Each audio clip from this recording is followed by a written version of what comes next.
I've lost count. Some 45th day of lockdown.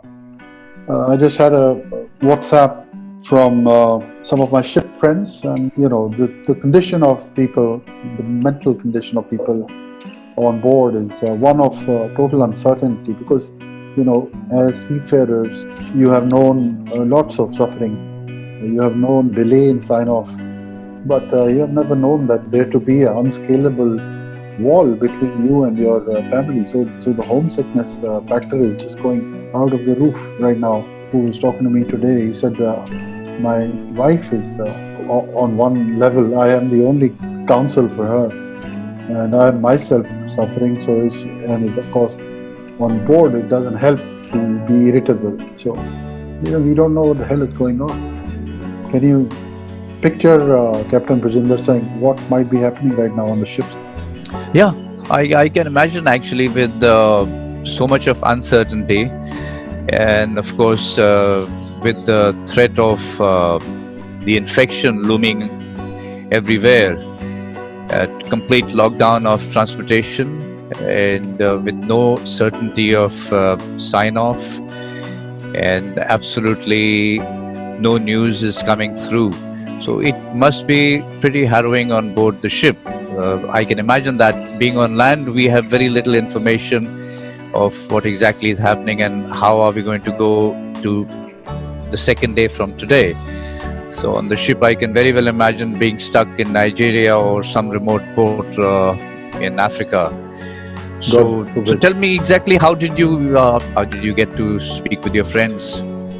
Well, I try and keep in touch with these people because, when I was captain in Maersk Line, so this particular group of people, they were second mate and I think first engineer, and then, I saw them promoted and all that, and I have been their friend and guide and I don't know, philosopher also. So anyway, so I was talking to these guys. I felt very, very terrible because on the other hand, you and I and Ranjeet have been discussing the Maritime Labour Convention of 2006, which is law by Bill of Rights of Seafarers. So Ranjeet, how do you see your MLC 2006 and friends who are sailors just arrested on the ship? Yes, sir. This MLC 2006 convention, basically it comes in force for the fundamental rights and principles of seafarer at sea, and then the seafarer employment and the social rights. Because at land, for the work people who are working in the factories and industries, they are having the ILO convention, International Labour Convention. But the people who are working on board, there was not a single pillar of rule to protect their fundamental rights and principles. So IMO has, with the coordination of ILO, has bring this Maritime Labour Convention MLC 2006, and now India is the signatory for that. So they have given the duties to the flag state as well as to the also to the port state control, also to the ship owners.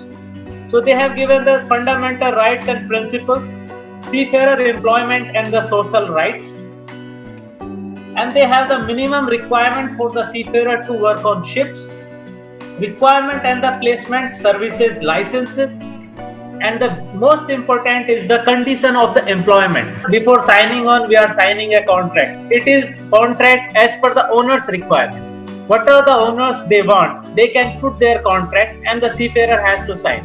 But as per the MLC, they have formulated the things. So they have given, these are the condition has to be met in the condition of employment.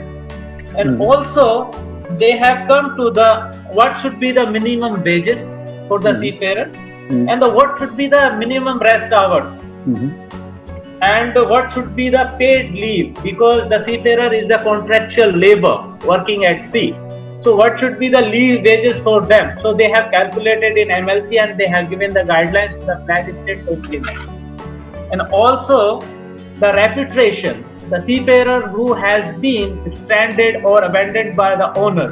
So how they will be repatriated to their own country. So they have given the responsibilities between the again flag state, the coastal state, and the country, the horizon, the seafarer is they have, and also the compensation in case of the ship is lost or foundering. So what compensation has to be paid to a seafarer, and what manning level should be maintained on board, because nowadays the ship owners is coming to the minimum safe manning.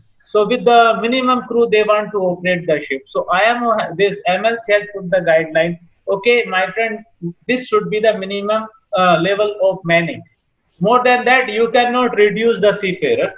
And also the carriers and skill development opportunities for the seafarers, and they have given the strict rule for the accommodation, recreation, food, and catering facilities on board. So, what should be the accommodation, the living condition on board, and what should be the catering facilities? So, it has been given in the MLC. They have given the certain standard to maintain that. Also, they have covered the health protection, medical care, will force, and the social security protection. And in that, it comes the what is the ship owner's liability, because the ship owner has to be responsible to provide them the health protection, medical care while they are on board, and also the welfare and as well as the social security protection. So, Ranjeet, the International Labour Organization, which is supposed to be one of the very big force behind the Maritime Labour Convention, and of course, as you know, it is a tripartite endeavour of ship owners and flag state and International Labour Organization. Let us say that the ILO has been the principal author of this legislation. And today, in the COVID response, ILO has sent out a circular, and in that, it looks like all the other conditions that you spoke about, they're all wonderful things. But today, when the ships are being locked down, out of port, when repatriation, as you say, which is assured, is not being provided to the seafarer, when, God forbid, if a seafarer takes ill on board a ship, then he's not going to be allowed to see a doctor ashore. If they are being kept outside in the anchorage of, say, Hong Kong or any other country. For example, the case very recently of that passenger ship which was denied entry by almost all Pacific Rim countries, except I think finally after much cajoling they were given entry in Cambodia. So I mean, it looks like that all that good work of ILO has sort of come to zero, because it doesn't seem to on ground provide any relief to the seafarers for whom this regulation was supposed to have been erected. Furthermore, I think, and I worry too much, that this will, I hope it will not become another regulation which will be like a hanging sword on the top of the captain's head, because now he will be asked 10,000 questions, which is fine. Let's not even go there. But I want to get Captain Brijinder Singh in, because I want to how the human angle of shipping was protected, not by law, but by something that he will tell us about. Okay, Sushil, I see you running this video in the background, and the most catchy thing here is the mission to seafarers. I mean, this is a very familiar flag which I've been seeing from day one when I joined as a cadet, and When was that? What year? that was back in 1978. Okay. And my first port was Melbourne. Then we went to Sydney. So it was something wonderful to have in the port. And as we went through the years as cadets and then junior officers, I realized that they were wonderful people looking after us when we came to port. They would come on board and they would behave like your family members. They understood very well that you're away from home, You Yeah. probably don't understand the language of the country. You perhaps even do not know the culture. But they were so nice to us, and they would take us to the mission. They would make us cup of tea or coffee, and take us to the markets and the malls. And I remember playing so many matches organized by the mission. Yes. Yeah, we played cricket in Melbourne. Yeah. I played rugby in Melbourne. We were in Wellington. I remember we were playing. We played cricket there also, and it was all done wonderfully, effortlessly, without any input from our side. They would organize it from their end. Right. My first ship was a reefer ship. So minimum stay was something like 20, 25 days in port. So I Wow. remember spending at times even 30 days in Melbourne, Mm. and which was fantastic, and it was so nice, and the people were so loving that we took back wonderful memories of their hospitality, of their warmth, and their complete selfless attitude of giving to the Mm. seafarers. True. So it is a very, very emotional thing for me to see this flag, the flying angel. That's what Mm. it's shown on the logo, the mission to seafarers, and that's the flying angel looking after each and every sailor True. who came to the port. It is a wonderful thing. And there were no regulations that time. There were no regulations. There was no law which required them to come on board and look after us, but they did it. And Yeah. we are ever so grateful to all those people, some of whom I've even forgotten their names because it's so far back in time. But I'm ever so grateful to that entire society of humane people who looked after us. Indeed. I mean, I can absolutely, every word and emotion that you've just expressed, because uh, just around Christmas, they would even come and give gifts. Sometimes they'll give Yes, little pouches of stuff to eat, socks, T-shirts. I don't know. And like you mentioned, there was no input, which in English means you never were asked to contribute anything. There was no concept of you having to put any money down at all. Nothing. And it's amazing. And now we have, of course, in Chief Mate Ranjeet's era of shipping, we have a huge, thick book of Maritime Labor Convention. And I want Ranjeet, you please explain to us that has life become better in your view on board ships? No, well, this once it come in the force, the all the flag state have accepted this convention Mm. and implemented in their local law. So Mm. they have implemented in on their ships. So before this pandemic, Mm. it was working good. Yeah. Your contract is your suppose you have signed a 6 month contract or 4 month contract. So beyond their contract, the ship owner is not keeping you on board. They are signing you off. And Mhm. also, if you are stranded somewhere else, so this and they are helping you out to repatriate to your own country. Mhm. And also, if your wages are pending, Mhm. so you are getting your wages and you are having the on board if you are having any problem, like Mhm. some problem you have on board. So there is Mhm. a mechanism on board complaint procedures. So in the Okay. first step, the company has to put That means you're saying that the captain must maintain a record of a feedback, which is available for inspection to port state inspectors.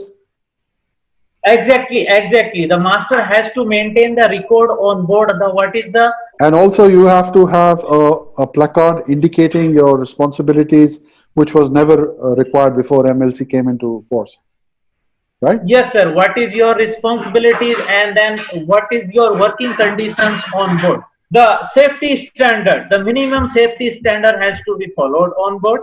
Mm. And then if we will talk about the implementation of the MLC, so this the pillar goes to the flag state. The flag state has to make sure on their ships the total compliance with the MLC. So they are having a MLC compliance certificate, which has a 1.5 year audit also. What about social security? How have you got social security? Add another one. Yeah, the thing is, What about the recreational facility ashore? What is that? I don't understand. if you will talk about this social security and the recreation facility, so recreation. Is there such a thing? Have you seen such an organized thing? No, no, no, no, no, no. I have not seen because a lot of places. If you go to Europe, if you go to the Hamburg, Germany, the people are coming on board and they are providing you the transport and you are going. But again, I will mention there are the few countries. I don't want to take the name and the port. There you cannot go out. You are not going. You are not allowed to go out. If you will ask your agent, my friend, your country has ratified the MLC, but Yeah. why I cannot go out? I think as we try to end this session today, my question to the old sea dog, Captain Brijinder, would be: how do you think people can maintain their sanity who are stuck on board right now? Okay, see, the thing here is that the problem the world is facing today because of the COVID-19 is a very genuine problem, and without getting into anything else, we have to understand that it is an extremely dangerous situation when it comes to the infection part of it. Infection can easily take place when we're traveling to and fro from the vessel. And so there is a delay, no doubt. I'm sitting ashore. It's perhaps easy for me to say that it's fine, you just wait it out. But if I was on board the ship as a master, I would have told my boys exactly the same thing, that let's wait it out. It's better to be safe on board a ship rather than risk getting infected when you're going back. To keep people in good spirit. See, one of the things which I did even before the pandemic came up was once a week there was a free for all cooking session. Anybody Mm. who wanted to cook anything. Mm. So I used to choose a day where we had because I was on a container ship, so we were doing very short runs. So whenever we used to get 2 days. So what I used to do was it would be I would give the chief cook off at about 1500 hours, and that was it. He would not do anything. Mm. So we would do our own cooking, Mm. and everybody, whoever wanted to cook whatever, he could do it. There was only one condition which which forced, and that was galley has to be left spick and span. I don't cook, but I used to wash. I used to wash dishes because I wanted to be part of the activity. So it was a really big stress buster on board the ship. There were people who were trying out pizzas which came out burnt, but we really didn't care. It was it was a very, very nice atmosphere which we had. Plus, on the other side, the chief cook, who never gets an off on board a ship, he would get off at 3 o'clock, and he would get time to do his own thing, wash, or Right. wash his clothes or just watch a movie. Encourage people on board to take time off and sit together Yeah, and very eat important. together. Very important. So Sit team together and eat activity. together. Team I activity. used Yeah. to, Sushil, I used to go around at about 19:15 into the accommodation to see who are the people who are in the crew cabin, who are there who are not wanting to go and eat with the rest of the crew. Oh yeah. And I wanted to find out from them why. Mhm. What's the problem? Are you too tired, or have you had a fight with somebody, or the plan is to go later on and cook and leave the galley dirty? But the whole idea was to sit together Yep. and eat. Yep. This is something which I learned. So I would do something like this, which would include everybody in the activity on board till this whole thing is over, and it will get over. So, Captain, thank you so much. Thank Yeah. you so much, Ranjeet. You have impressed me consistently, and thank you so much. We're going to try and make more and more such informational videos. and we'll hope that our voice will reach and bring relief to our friends on the ship. So with that, thank you, Captain Brijinder Singh. Thank you, Ranjeet Singh. This is Captain Sushil Bhan Yeah. saying Thank you, bye. Captain Bhan. Yeah. Thank you, sir. An excellent topic. You picked up something very nice today. Thank you. God bless you all. Yeah.